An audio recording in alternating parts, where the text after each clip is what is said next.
When you have to do some mending, the Pfaff Creative Icon 2 has many, many options. But before we get into where those stitches are, don't tell anybody that you can do mending on this machine.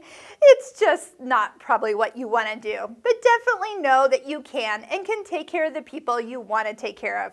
But don't get word out that your friends could ask you to do their mending unless you want it to. But truly, this is meant to be a creative machine. Now, I have been known to use the Mending Stitches for other things other than mending. So I definitely recommend that you stitch them out as part of your stitch book because they're pretty cool. So in the utility menu, menu 1.4, you will find eyelets and darning stitches. Darning stitches, mending stitches, very much the same. But you can find, say, stitch 7 and stitch 8 to be your primary mending stitches. I'm going to show you the difference. So you also notice there's kind of a little extra part right here that has come up on screen so we can see it. If I kind of collapse the main stitch, we are going to see how that actually works. So it is recommending that I use a foot 2A, so I am going to switch over to that. It does not have the dual feed feature on, so I'll disengage it. And right now, it does see that I have a different foot on and that it is set for IDT. So even if I was going to start to stitch, watch this. It's even going to say, are you sure you want to continue stitching? The IDT or that built-in walking foot is on. It's not really recommended for the stitch. Now, if you just wanted to stitch and ignore that, you can touch OK and start sewing. But for today, I am going to switch it out. So I'm going to show you how a mending stitch works, and you can use that same information for that other one, stitch 8 over here. You notice it has kind of some back and forth stitches. So if you have an opening that has a lot of frayed out area, that's a good way to kind of tack it all down before it goes and stitches everything else. Match that thread to the fabric. You will barely see this when you're done, and it is a great way to use. Now you also have other stitches here. You've got some bar tacks, and again, use the question mark if you're unsure, like what is stitch 10 for?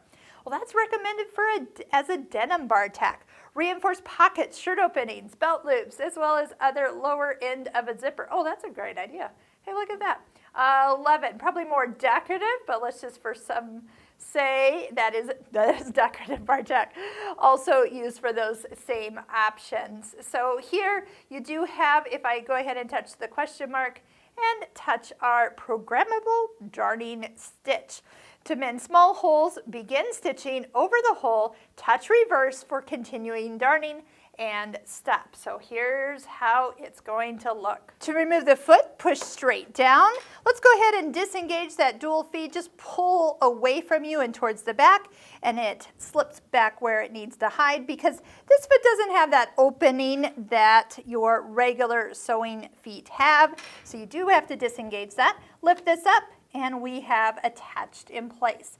Now it says to just go ahead and let's pretend there's an opening right here, and depending on how big your opening is, as you travel down this first section, and I'm not going to go very far, but once you get down past the opening area, touch the reverse button one time.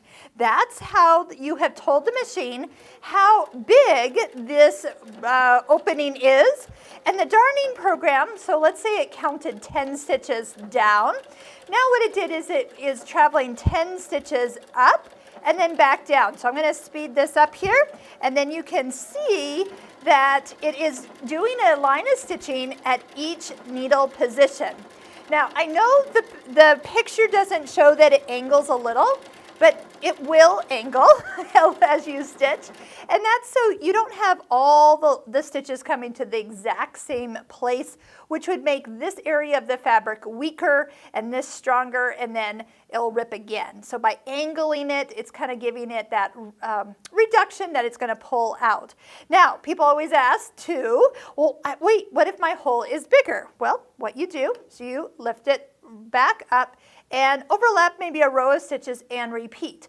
because your presser foot is only as wide as all those needle positions, that's as far as it can stitch. Now we can make this longer, so if it is to be a longer opening, we would have stitched further down, then touched the reverse button, and then it would have done lots and lots of lines back and forth. It just would have taken longer, so that's why I did a short one, so it can show you how to do it. Now I wanted to point out back on this side of the machine, there's a new icon, and it is orange. That means it's on, and so that means it will repeat the length that we made over there over and over and over. So if you do want to clear it, you can touch it and start again.